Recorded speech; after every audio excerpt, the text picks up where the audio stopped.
Hey, what's up guys? So in this video ay magre-review tayo ng panibagong crypto exchange platform guys, kung saan pwede kayo mag-trade ng mga crypto guys, or pwede rin kayo guys mag-forex trading dito, no? So dito guys, isa to sa mga pinakasulit na trading platform dahil sobrang baba po ng fees nila. Pag kinompare mo guys yung trading fee niya sa GMX or GNS, mas sulit itong platform na ito, which is walang iba, hindi gambitrade.com guys. So ilalagay ko yung link netong platform na ito sa ating comment section below at sa ating description box.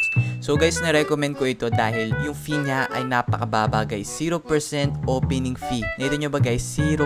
So as in minimal eh. Wala kayong trading fee na makukuha dito guys. Yung opening fee nyo tapos yung closing fee nyo guys, 0% every time na meron silang event. So bago tayo tuluyan mag-trade, no, papakita ko sa inyo guys kung paano mag-trade dito sa loob ng platform na ito. Pero bago yan, maganda na alamin muna natin kung magkano yung fees every time na mag-open tayo ng trade, mag-close tayo, at mga kung iba't iba pa. No, so titingnan natin dito guys sa loob ng white paper nila. Okay, so guys, bago kayo sumama sa isang project, bago nyo tuluyan mag-invest sa isang platform, kailangan, try kong inuulit-ulit to, isipin nyo muna na mabuti, pag-aralan nyo ng husto, at i-research nyo na maigi. At ang pinakamagandang way dyan is pumunta dito sa kanila white paper guys, kung saan makita nyo lahat yung in and out ng project na ito. So dito guys, basahin natin kung magkano yung fees. Okay, so during merong event, no, 0% yung fee nila guys. Nakita nyo ba? 0% guys. So wala silang kukuning fee every time na meron silang event. Okay? Pero pag may walang event naman, 0.08% yung normal na kinukuha nila, which is sobrang baba pa rin. Okay? Tapos guys, kapag i-change nyo naman yung stop loss nyo, meron silang kukunin na 0.01%. Okay? Which is ginagamit nila for the ecosystem and governance. Tapos guys, yung closing trade naman is 0.04% guys kapag may event. Pero pag walang event guys, 0.08%. Okay? Tapos ang may kinabang dyan is yung mga USDC stakers at yung mga CNG stakers, which is pwede nyo gawin dito sa kanilang platform kung saan magi-stake kayo. Pwede kayo guys dito mag-stake na kanilang local token, which is CNG, or yung USDC, which is ito yung ginagamit na token pang trade dito sa loob ng platform na ito guys. Okay? So kapag forex naman guys, kasi hindi lang naman to crypto. Kapag mag-trade ka ng crypto, yun yung mga trading fee. Pero kapag forex, which is pag sinabi natin guys na forex, nagtitrade tayo dito ng mga currency ng mga government. Kunwari US to yuan, US to Japanese yen, 'di ba? So yan. Ang fee naman nila same as with kanina, kapag merong event 0%, pero pag walang event 0.012%, at kapag magko-close ang trade 0.06, at kapag non-event 0.012. So mababa pa din, no? Di hamak na mas mababa compare sa mga ibang platforms. Okay, so yeah. Tapos yung spread naman niya guys ay hindi rin ganun kataas, no? Healthy naman yung spread niya, at yung collateral, ito, meron din siyang stop loss plus take profit 50% of current opening fee, tapos decrease yung collateral 50% of the opening fee. So meron pang iba't iba dyan guys, tulad ng funding fee, ng rollover fee, at liquidation fee guys. So kayo na po bahala magbasa sa mga yan, no? Kayo na po bahala, intindi nyo ng mabuti. Pero ang pinakamalaga lang naman dyan talaga guys is yung opening and closing fee. Okay? Pero pwede nyo rin basahin yan whenever na gusto nyo. Okay? So ngayon, i-discuss din natin guys, kasi ngayon meron silang event, kaya natin sila ni-recommend sa inyo guys, kasi nagre-recommend tayo dito ng mga magagandang items dito sa ating site reviews. Hindi lang tayo nagre-recommend, hindi lang tayo nagre-review, nagre-recommend din tayo. Kasi nga, tingnan nyo dito guys, meron silang trading competition guys, wherein meron silang total prize pool of $65,000,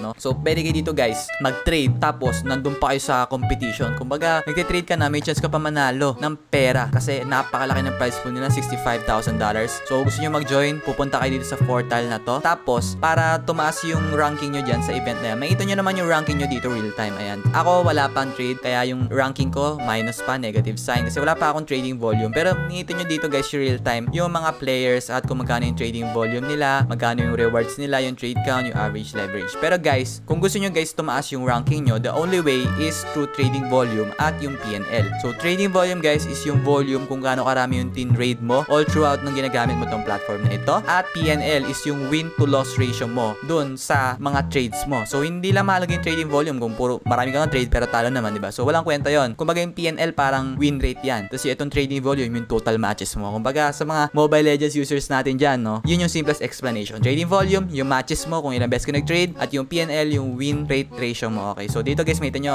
ang kanilang price to loss ratio, profit to loss ratio is 168%, sa dito 135, 129, 83, no? So yun, nakadepende rin yun guys sa profit to loss ratio nyo. Okay, yung event na to guys, 36 days na lang, magtatapos ito sa 2024. So yun, kung gusto nyo na mag-trade at sumali sa event na to, then this is the right platform for you. Okay, so yun, meron din silang staking pero hindi hindi na natin yan di-discuss. Madali nyo na lang yan makikita kung gusto nyo. CNG, yung local token nila. Pero ngayon, ang ipapakita ko talaga sa inyo guys is kung paano mag-trade sa loob nito. Okay guys, so lilinawin ko lang po. Para po magkaroon kayo ng pan-trade dito, ang gagamitin yung token is USDC at Arbitrum. Okay, i-connect nyo guys yung wallet nyo dito. Okay, so dito, paano sumali guys, i-connect nyo muna syempre yung MetaMask wallet nyo. Ako na-connect ko na po. And then USDC yung gagamitin nyo. Tapos yung network neto, yung DBSC, hindi Ethereum, Arbitrum 1. Okay, so kung meron kayong pera sa centralized exchange nyo, let's say Binance or CoinPH, i-withdraw nyo yung pera nyo doon sa Arbitrum network at kapag nandun na siya sa Arbitrum network, kailangan nyo ng Ethereum, which is yun yung pang gas fee niya. So make sure magtira kayo ng Ethereum, at least 0.01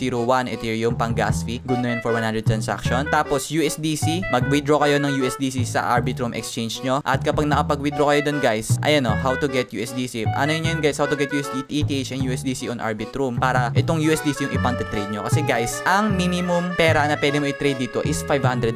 So mahalaga yan, okay? Mahalaga yan. At ngayon, papakita ko sa inyo guys kung paano mag-trade. Maraming iba't ibang ways dito ang paano mag-trade guys, okay? Pwede nyo ibahin yung mga markers dito ng timeline. Ayan, makita nyo, 15 minutes. Pwede nyo pa isagad ng 1 week, no? Pwede nyo i-zoom out, i-zoom in yan, no? Zoom in nyo, diba? Pwede nyo i-zoom in ng ganyan, or pwede nyo i-zoom out, okay? Pwede nyo rin i-zoom out ng ganyan, no? Diba? So ngayon, punta tayo dito sa 1 minute, tapos sabihin natin gusto ko i-zoom. Pwede nyo rin i-click yung mouse nyo, okay? Pero ako try ko i-zoom yung part na to. Zoom ko yan. Yan, nandito tayo. Tapos, aside from that, pwede nyo rin i-adjust yung mga sliders nyo dito, okay? May mga iba't iba dyan. Merong ganyan, diba? Merong ganito, step line, may high-low. Pero ang pinaka-favorite ko candle, ito yung pinaka-pang-basic, pinaka-magandang way gamitin. Tapos marami rin tayong iba't ibang indicators dito, tulad ng 24-hour volume. Ayan, may kita nyo dyan. At yung advanced decline ratio, mga ganyan. Pwede nyo makita yan, which is kapag mag-aaral kayo ng trading, merong mga bagay na magiging mahalaga dito, no? So, depende yan sa strategy nyo, pero kompleto ito. Nang as much as I know, kompleto tong mga to.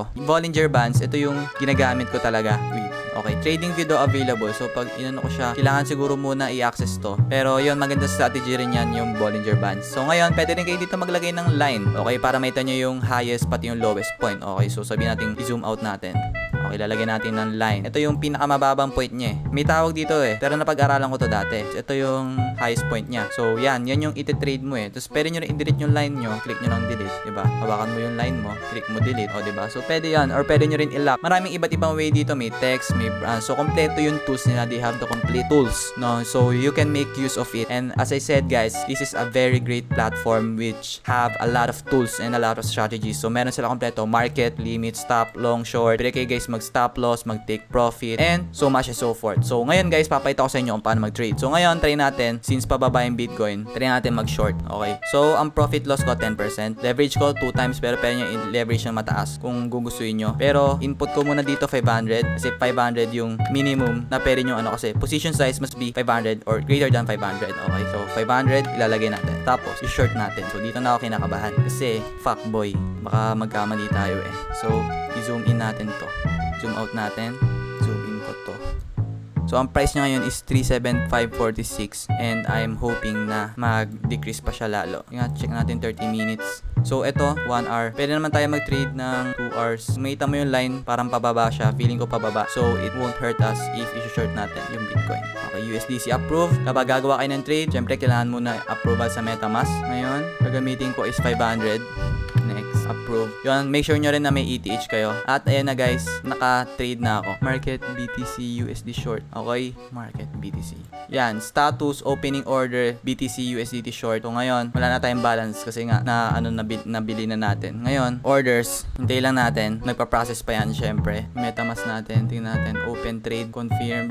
At ayan na guys, shortly, makikita nyo dito kung yung inopen natin na trade, nakikita nyo na dito. So eto, hintayin na natin dito sa order history natin. Hintayin natin siya tumaas. So, shinort ko yung Bitcoin. Negative ako ng 0.09%. Pero, hoping tayo mag-take profit dyan. So, hintayin muna natin bago natin i-close yung trade. So, kapag nag-trade tayo, let's wait patiently.